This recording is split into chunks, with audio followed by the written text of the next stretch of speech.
Mala Alice Guo daw ang playbook ng isang fake Filipino big-time businessman na may koneksyon sa mga matataas na opisyal sa Batangas. Kilalanin si Steven Macaraeg Herrera, pangalan pa lang, tunog Pinoy na Pinoy. Pero sa katotohanan, isa pala siyang Chinese national na may pekeng Filipino identity sa bansa.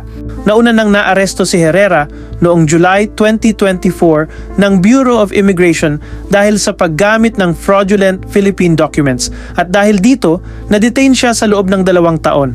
Nitong nakaraang March, na-deport siya pabalik sa China. Natuklasan ng mga investigador na mayroon siyang 2 Chinese names o aliases, Shirongfa at Wang Jenginan. Mahigit 20 taon nang naninirahan si Wang sa Pilipinas gamit ang pangalang Steven Macaraeg Herrera at kumikilos bilang isang big-time businessman sa Batangas. Gamit ang peking identity, malaya siyang nakapag-operate ng large-scale quarrying operations at isang tile manufacturing firm, mga negosyong hindi pinapayagan sa mga banyaga.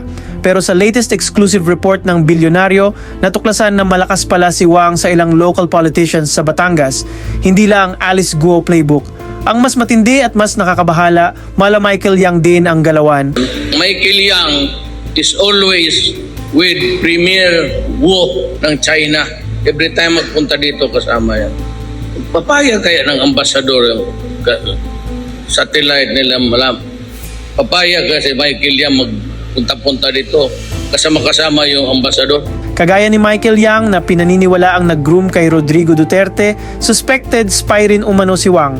At tulad din ni Yang na nagdadala umano ng Chinese Communist representatives sa Davao, nakita rin sa video evidence na nagdala si Herrera ng mga CCP leaders sa Batangas kasama ang isang Duterte ally na si Raul Lambino. Eksaktong-eksakto sa sinasabing playbook ng mga Chinese assets o spies, ang pag-groom ng local politicians para sa impluensya. At si Lambino, isa sa pinaghihinalaang Chinese asset sa bansa. Tandaan, tumakbo siya bilang senador pero natalo. Siya rin yung Filipinong umiyak sa isang viral video habang nagtatanong sa isang Chinese representative, video na ginamit pa bilang propaganda ng China. As a Filipino and as a nation, I don't want my country to be a battleground. If you are going to take a look at this situation between the Philippines and China, there is one country that has played a significant role in, promoting or destroying this relationship. We are being branded as that. There is very strong xenophobia In the Philippines, the mainstream media, newspaper, radio, television, they are all anti-China.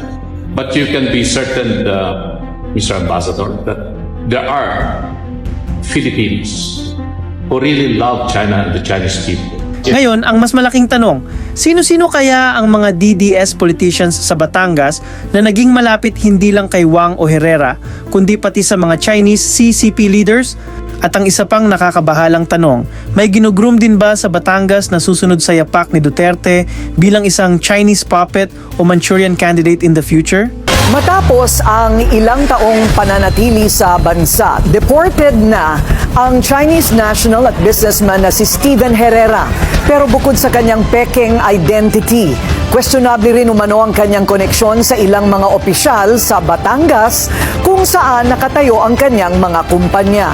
Ang detalye sa Part 2 ng exclusive agenda report ni Joash Malimban. Sa Facebook Live video na ito na posted noong February 1, 2024, kita si former Duterte and senatorial aspirant Raul Lambino kasama ang ilang matataas na miyembro ng Chinese Communist Party at malalaking Chinese businessman. Sinabi rito ni Attorney Lambino na nasa Fujian, China siya para sa aniyay Business and Economic Deals bilang Chairman and President ng Association for Philippines-China Understanding Incorporated o APCU.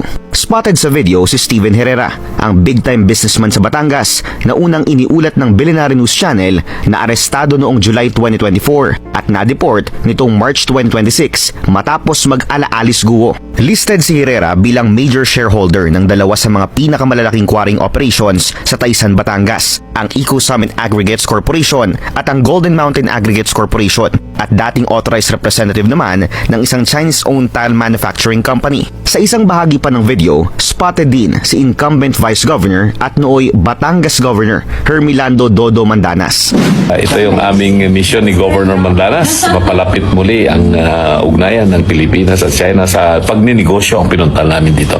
Sa isang pahayag sa Billionaire News Channel, sinabi ni Lambino na inimbita siya ng Fujian Provincial Government na dumalo sa opening ceremony ng ASEAN-China Spring Festival Carnival Conference bilang pinuno ng kanyang NGO. Pero hindi raw niya kilala si Herrera at ito lang daw ang unang pagkakataon na nakita niya ito. Dagdag ni Lambino, bagaman magkasama sila ni Mandanas sa video, hindi niya raw alam kung bakit nandoon din ang dating gobernador.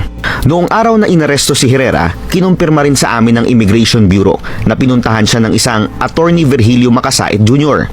para magsilbi bilang initial legal counsel nito. Yeah, inquest proceedings, Macasait, and then at the end, iba na. Parte ng isang private law firm si Macasait, pero noong panahong ito, siya rin ang nakaupo bilang head ng Internal Audit Services ng buong Provincial Government of Batangas. Isang posisyon sa ilalim mismo ng Office of the Governor na binuo lang noong 2018. Kilala rin siya bilang isa sa mga pinakamalapit na opisyal kay Mandanas. Ang kanyang paliwanag, mismong si then Governor Mandanas ang tumawag sa kanya para ilapit ang concern ni Herrera. As far as I can remember, kasi open house naman si Gov Mandanas during that time, yung wife yata ni Steven Herrera went to Governor Mandanas asking for help. Itinawag lang sa akin kung gusto kong kuhaning client. Without knowing kung ano case. Humarap sa amin si Mandanas para sagutin ang aming mga katanungan kaugnay ng kanilang relasyon ni Herrera. Sa unang bahagi ng aming panayam, kinumpirma ni Mandanas na imbitado rin siya sa kaparehong event kung saan nakita sila ni Herrera at Lambino na magkakasama sa Fujian, China. Who also came from the Philippines? I came from the village, I don't know. Okay.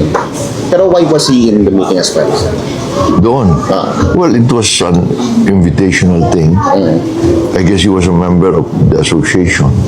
Sinabi niya rin na kilala niya na si Herrera bago pa man ang event na ito, lalo na't madalas daw silang magkita sa mga Chinese-related event and association gathering. Stephen Wang pa raw ang pakilala nito sa kanya at hindi Steven Herrera. Pero paninindigan niya, professional at business-related lang ang kanilang koneksyon.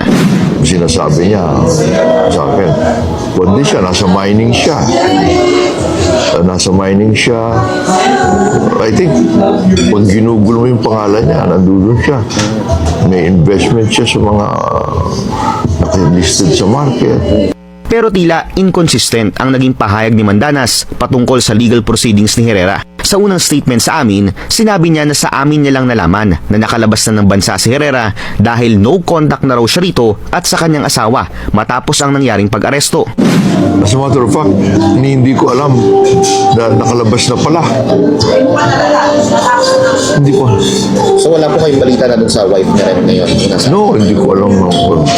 Pero sa latter part ng aming interview, inamin niyang nakakausap niya si Herrera habang nakadetain ito sa BI. Bawal ito ayon sa immigration dahil pamilya, embassy at legal counsel lang daw ang pwedeng makausap ng isang foreign detainee. Okay. Ano pong pag-uusapan niya usually pala? Sabi ko, nasa loob ko ba? Nasa loob pa daw siya. Pero lagi naman yung naglabi. Lalabas na. Hindi ko alam na nakalabas na pala siya. Nung isang tumawag from China siguro. O, nasan ka? Nandito na ako sa China. Sa pagkikwento pa ni Mandanas, isa raw si Herrera sa mga naglalapit sa kanya sa mga Tsino na nais magnegosyo sa bansa, partikular na sa Batangas. Kilala ang huling gubernatorial administration ni Mandanas sa maraming partnerships at foreign investments na nakuha nito mula sa China. Noong 2018, lumagda ng sisterhood agreements ang Batangas sa 4 Chinese provinces sa ilalim ng pamumuno ni Mandanas. Mayroon din siyang sariling Chinese name na Wan Yonggao, ayon sa Chinese media articles.